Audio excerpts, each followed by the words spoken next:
Before I start this video, I'd like to apologize for the long delay.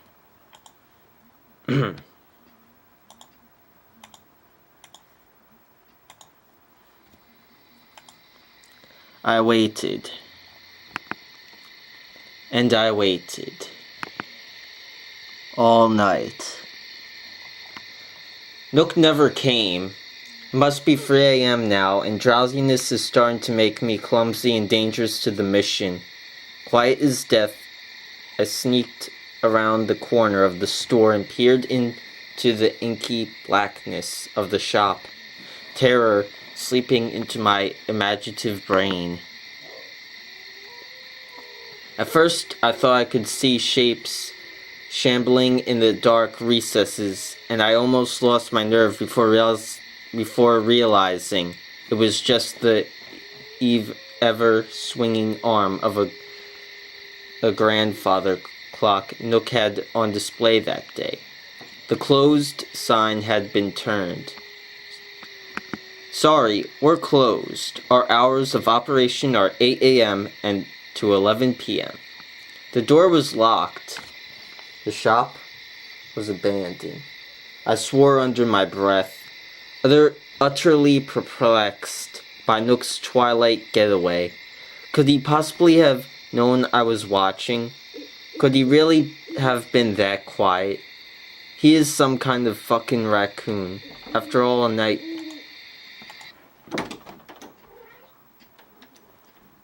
Sorry about that, guys. As I was continuing...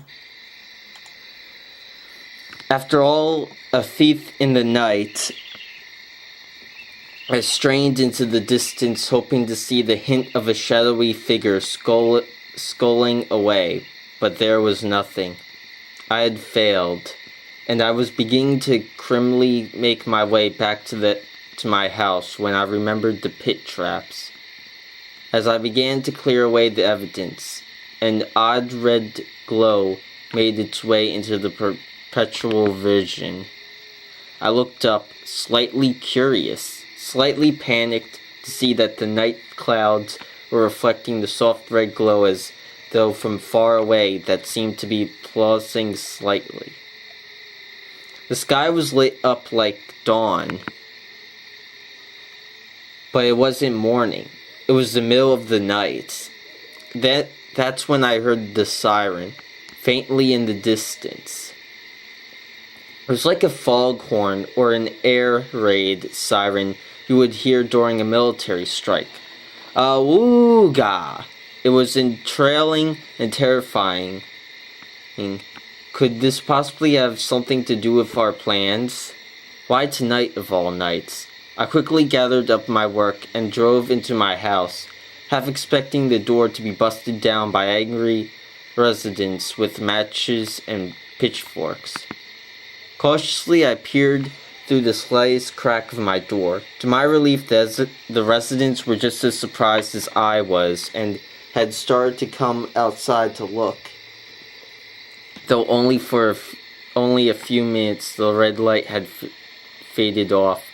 I boldly went out to join them, as though I myself had been roused from my bed. There was some murmuring and a few odd glances, but eventually the party died down. The cool kids are asleep by now, huh? Meow. You need your beauty sleep. Nobody would tell me what was going on. They all suggested I just go back to bed, but I got the impression that they truly didn't know. As I walked back to my house, I overheard a disturbing comment. Haven't seen that in a good 10 years, drawled Trolltimore. What did he mean?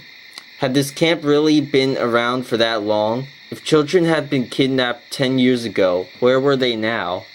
The thought crossed my mind that all the other children that were starting to find out what was going on here, someone had made a mistake.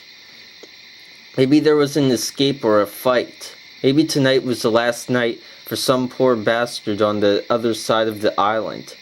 Maybe our cover was blown. I had sent Penny a message, but first I'd have to wait for the crowd to disperse. I was already groggy from a sleepless night, and morning was just starting to break by the time the residents had gone back to their homes. As usual, I found a likely seashell, marked it, and was about to send it flying when I received the third surprise today. A balloon? In the morning? Apparently, Penny already had the same idea as me, and I was a little quicker about it. This one wasn't like her usual balloons, though. It teetered oddly in the sky, a little too heavy to catch the wind, and it was coming down quickly. It almost looked like it had sprung a leak. I helped it along before anyone saw, scooped it up, and trucked back to my house. Dear Billy, I have to write quickly. They might be looking for me. You're not going to believe what happened. From Penny. Dear Billy, the secret passages are built into all of Nook's shops all over the island. Holy shit. I read through Penny's long letter slowly. My fatigued brain stumbled on the words. I felt like such an idiot. Now I understand why I didn't see Nook leave last night. He builds his escape tunnels directly into each store. That would explain how he can constantly change his merchandise and why I would never see him outside. Penny couldn't wait last night. She knew Nook wasn't in her town and broke into her own store in the middle of the night, where she was surprised to discover the underground tunnels. She says there's a whole network of them under the island that leads to each of the camps, and she had sent me a quick sketch of what she had mapped out. The center of the map is where we previously had question marked, and the white line showed where the tunnels ran, branching out and running underneath each of the camps. The real shock was the main tunnel that circled in the middle. Penny had found a ladder that led up from the underground to the surface. She had hoped the tunnel she followed that night would lead to the docks. It didn't. It led to Nook's house. I would have shit my pants if I had suddenly found myself at Nook's doorstep and probably run away in fear. Not Penny. She broke in. Nook built his house in the middle of the island, the area I had coincidentally noted with a giant white question mark. Penny says it's lavishly finished but completely unprotected. Nook is apparently quite confident that nobody would be visiting anytime soon. But what she wrote next is what blew my mind. As Nook slept in his master bedroom, she found his office and raffled through his personal folders. She stole every scrap of information she could find and was about to take off. That's when she saw him. I could only imagine the unbridled horror of looking up to see Nook watching you from the shadows of his own house. Rage burning like coals in those dead eyes of his, she ran for her life, broke through a window and tripped the alarm that lit up the sky that night, but she kept running. Somehow she found her way back to her camp, but she knew she was in trouble. Nook had seen her. Dear Billy, I don't know if he recognized me, but I can't risk it. You're the only one I can trust with this. She didn't even have time to read what she had stolen. Oh my God. It's all right here, in the box. I peeked in the box and could immediately see that it wasn't the usual garbage. She wasn't lying. In my hands held the answers to all my questions, the documents that would tell me the reason I was here and how to escape.